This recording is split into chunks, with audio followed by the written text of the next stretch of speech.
وہ مالک کے خلاف اس طرح کی بات کرے, یہ کہاں ایکسیپٹ کرتے ہیں. میں بڑے عرصے سے آپ کو بتاتا آ رہا ہوں کہ عمران خان بیسیکلی ایک فاشسٹ طبیعت کا آدمی ہے, اور وہ غلامی سے کم کوئی چیز برداشت نہیں کرتا.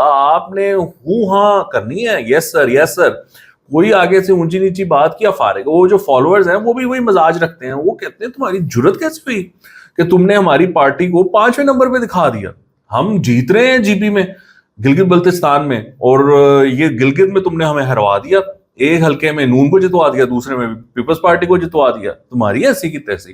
انہوں نے پھر وہ حبیب اکرم کے ساتھ جو کی ہے وہ آئی تھنک ایک مثال ہے اس بات کی, اور باقیوں کے لیے عبرت کا نشان ہے کہ آئندہ آپ نے عمران خان یا پارٹی کے خلاف کوئی حرکت کی تو آپ کے ساتھ بھی یہی ہوگا.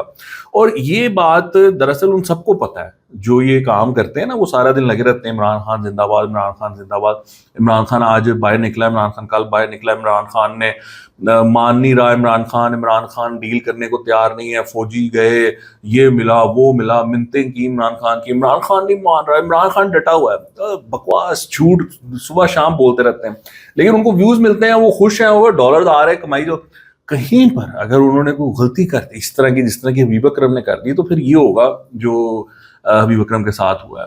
سو یہ صورتحال ہے, یہ سچویشن ہے جس میں کہ یہ خوف کے عالم میں یہ یوٹیوبرز جی رہے ہیں. ان کی کیا زندگی ہے, یہ سچ بھی نہیں بول سکتے.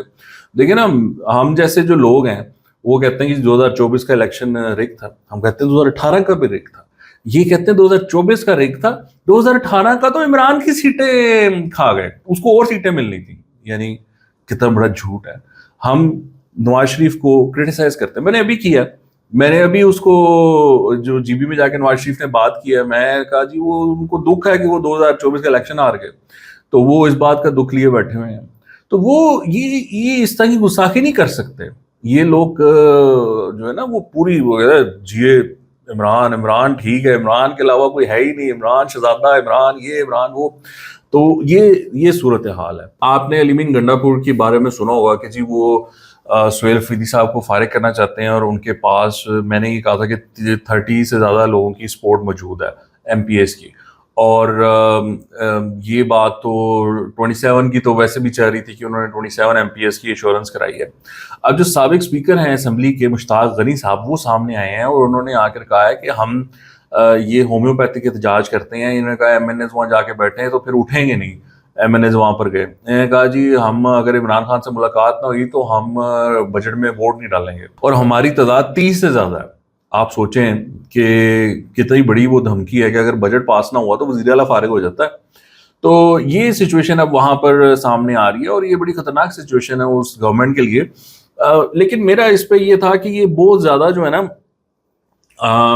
فیکشنز وہاں پہ بنے ہوئے ہیں, اور اسٹیبلشمنٹ بھی اس پہ ون پیج پہ نہیں ہے کہ سہیل افریدی کو فارغ کرنا ہے. سو مجھے نہیں لگتا کہ ایسا کچھ ہوگا, مجھے لگتا ہے کہ شاید بجٹ بھی پاس ہو جائے اور سہیل افریدی بھی رہیں. باقی اگر وہ ایک پیج پہ آ گئے اس سے پہلے اور انہوں نے فیصلہ کیا کہ ہاں چلو یار اس کو فارغ کرتے ہیں, تو شاید کچھ پھر ممکن ہو سکے. بہرحال مجھے لگتا نہیں کہ ایسا ہوگا. حکومت نے جی ایک واردات ڈال دی ہے, اور وہ شہباز رانا صاحب اس کے بارے میں بتا رہے ہیں کہ 4 دن پہلے بجٹ سے حکومت نے ایڈیشنل 24.74 پر لیٹر لیوی لگا دیا پیٹرول پہ. 24.74 پیسے, یعنی 24 روپے 74 پیسے ایڈیشنل لیوی لگا دی ہے 4 دن پہلے. اور ڈرامے بازی یہ کی ہے کہ وہ 4 روپے کا پیٹرول کی پرائس کم کر دی, حالانکہ یہ 28 روپے یعنی کہ ہو سکتی تھی کم, یعنی 28 سے بھی زیادہ بنتے ہیں.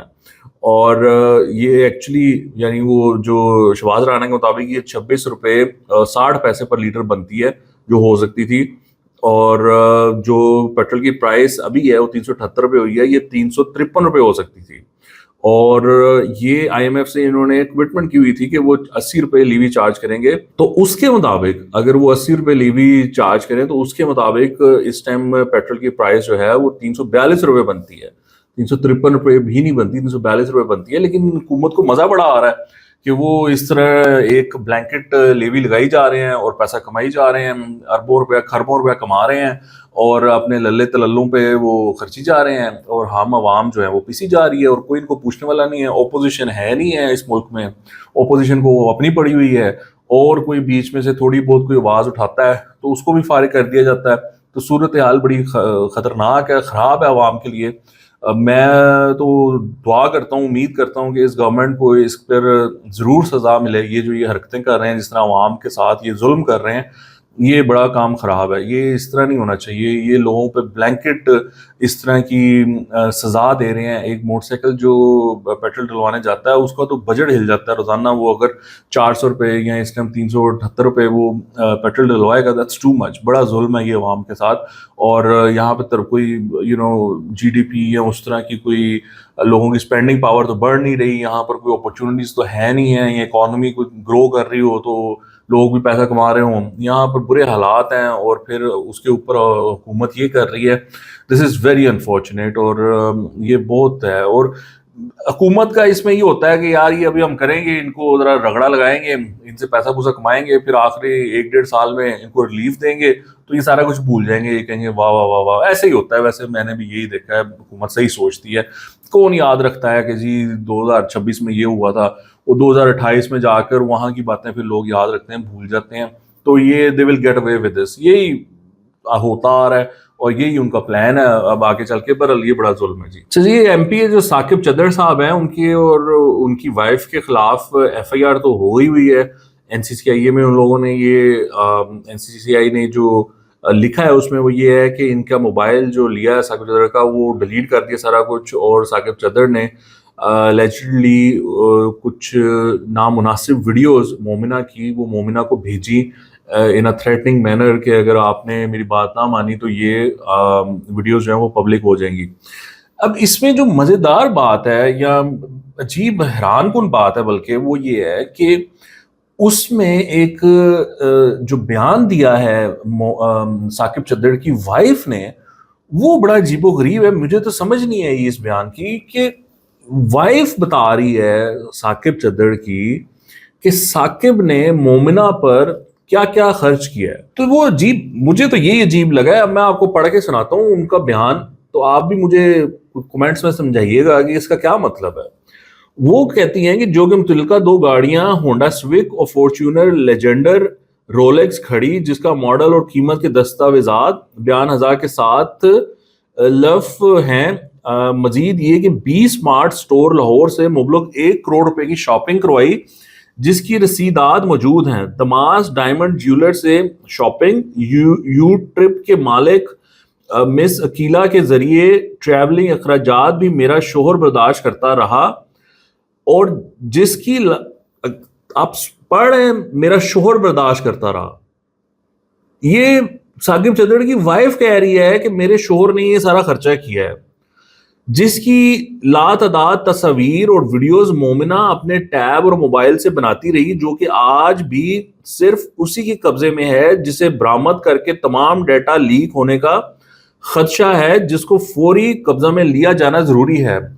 بعض ازاں یہ دونوں رشتہ ازدواج سے بھی منسلک ہونے کے لیے آمادہ ہو گئے، مگر مومنہ اقبال اور اس کی فیملی کی طرف سے اس کی ماضی میں شادی اور طلاق جیسی تفصیلات میرے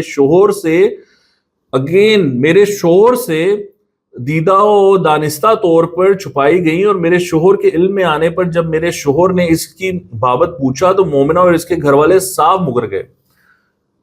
یہ کیا معاملہ ہے؟ یہ بیوی کہہ رہی ہے کہ میرا شوہر یہ سارا کچھ خرچ کرتا رہا اور ان دونوں کی شادی ہونے والی تھی، لیکن پھر مومنہ کا نکاح اور طلاق سامنے آ گئی، جس کی وجہ سے وہ پھر منہ کر گئے. لیکن یہ بیوی یہ سارا کچھ کہہ رہی ہے، یعنی بیوی کے علم میں تھا ثاقب چدر کی یہ سارا کچھ ہو رہا تھا، اور she was okay with it. یعنی یہ خود اپنی دوسری وہ کیا کہتے ہیں سوتن لانا چاہتی تھیں.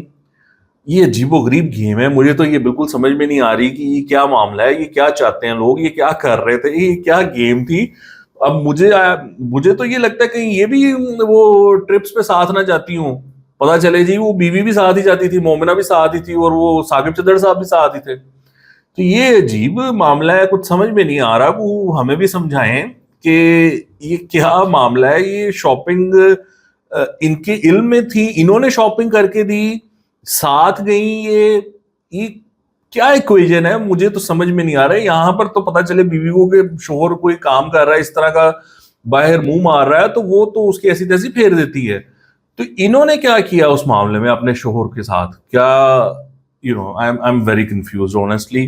مجھے تو سمجھ میں نہیں آیا یہ معاملہ کہ یہ کیا چکر ہے ان لوگوں کا. بڑے لوگ ہیں, بڑے تو نہیں ہے خیر, ہیں تو چھوٹے لوگ, لیکن امیر کافی تھے, پیسہ بڑا تھا. پتہ نہیں پیسہ نیا نیا آ جائے تو پھر اس طرح کی پتہ نہیں حرکتیں شروع ہو جاتی ہیں. آئی ایم ویری کنفیوزڈ کہ یہ ان کا چکر کیا ہے. تو وہ چھوڑے جو انہوں نے وہ کیا ہے وہ تو این سی سی اے جانے, یہ جانے. بہرحال لیٹس سی اس میں سے کیا آگے ڈیٹیلز آتی ہیں. فی الحال کے لیے اتنا ہی. آپ کو دیکھنے کا بہت شکریہ. خدا حافظ.